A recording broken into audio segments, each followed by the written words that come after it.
the Blairing Out with Eric Blair show tonight, interviewing rockers on the red carpet for the Ronnie James Dio Stand Up and Shout Cancer Fund's 3rd annual Bowl for Ronnie event. Hey brother, how you doing? Hey, how's it going, buddy? Good. Is that your wife or fiance? My wife. She's beautiful. Thank you. I'd marry her again if she was my fiance. I'd marry her. She looks like a sweet girl. You know what? She's German and she's very tough, and she knows how to put me in my place and keep me in line. And you're on the road so much. How do you deal with that separation? We FaceTime twice a day, and we have kids, so I try to do bedtime stories, and then they visit me. They come on the road.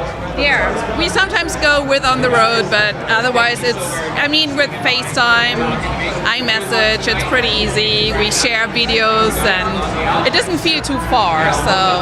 Now, you love the road, right? I love playing. I'm to the point where that's what I look forward to, is playing and being with my guitar. But I gotta say, man, I love being home with the family. If it wasn't for Ronnie, I'd be sitting at the dinner table with the kids right now. We'd be, telling jokes and planning movie night. Are you shocked by the success of the Dead Daisies? I don't know if I'm shocked. I'm just thankful. I don't really think about it too much. I just happy to play guitar. That's all I care about. Tell me about Ronnie. How he treated you and what he meant to you. Well, Ronnie gave me.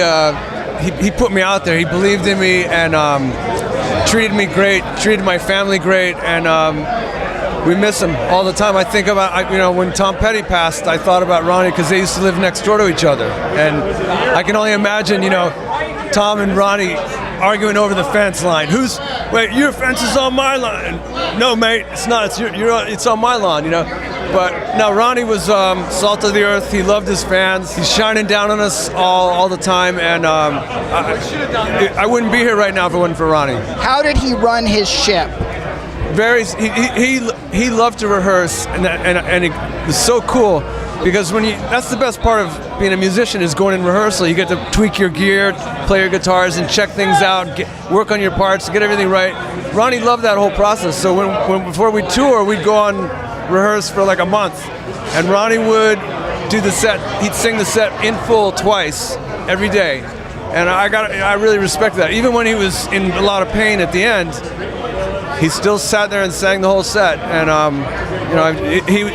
he basically was fierce and fearless, and he makes everybody around him that way too. Killing the Dragon. What was it like working with Ronnie on that record? Because that was a fantastic album. Thank you so much.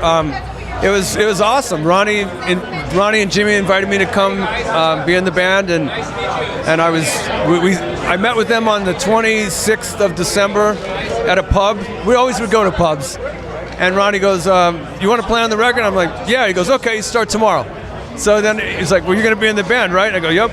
So we started the 27th of December 2001. And we toured the whole year 2002, and Ronnie from the get-go was killing the dragon, and it was great. Recording with him was the best, man. He'd just sit there, he would do crossword puzzles all day long, and then he'd go, "Ronnie, what do you think about that?" And he'd be like, "What?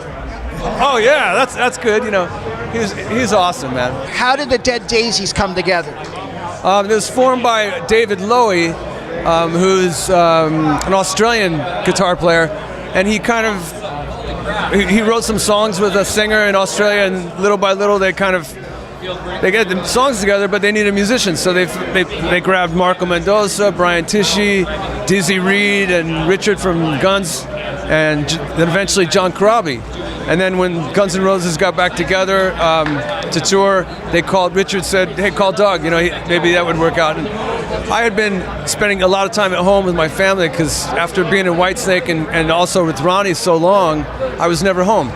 So I was kind of looking to get back out a little bit, and that was a good idea. How different is working with David Coverdale than working with Ronnie? 100% opposite in terms of their personality. Ronnie, they're both very focused and both very driven. That's similar. But Ronnie had a very acute sense of what he wanted. Like he'd lay down, "This is the goalpost right here, and this is what we're doing." And you'd play a riff or something, and he would go, "No, that's this or that's that." And he really had to fine tune it. So I only wrote 2 songs with Ronnie, and Jimmy Bain and I wrote actually 4, and Ronnie had to pick 2 of them. So that's how that worked out. But Ronnie was very focused and would just he'd sit there for days working on one section. Whereas David basically you could play a beat on a pot and pan and that might turn into a Whitesnake song. He's very open that way and is very creative that way. So they're both great. They're both creative, both driven. But Ronnie was really focused on one sound that he wanted. David's kind of more interested in experimenting. The Blairing Out Show.